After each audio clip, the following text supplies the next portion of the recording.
tears on your mountain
Welcome back. I'm back again.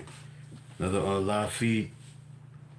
This top 50 underrated rappers in hip hop history series continues. Special ed. I'm at number 40 from my book that I wrote a decade ago. Top 50 underrated rappers in hip hop history. You don't have to buy the book. It's all about content being created for this channel that's growing right now. Top 50 underrated rappers in hip hop history. Special ed. One of a kind. He definitely was one of a kind, man. You know, young man coming out like that. And at that time, when he first came out, Special Ed, is that he's part of that young rapper movement. Now you had LL Cool J. LL Cool J was very young. He first came, I think he was like 16 when he came out with his first album.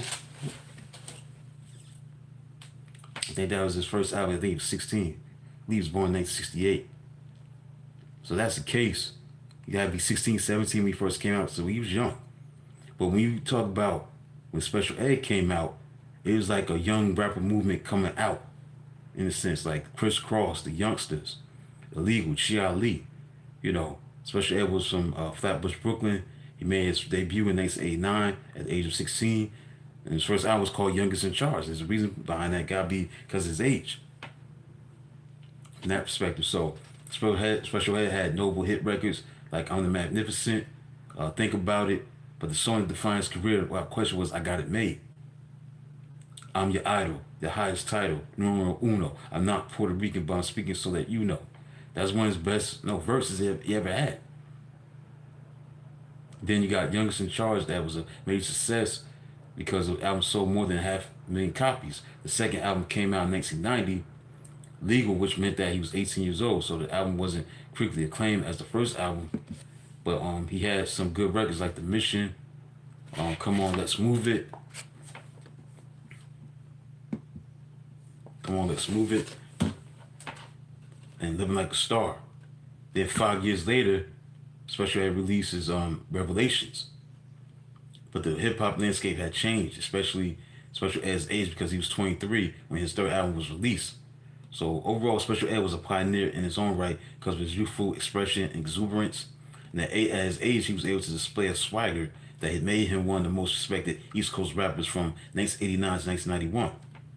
That was when he was at his best, Special Ed, because he had a long layoff in between albums that he was making, so he wasn't making albums year after year after year like other rappers were doing at that time.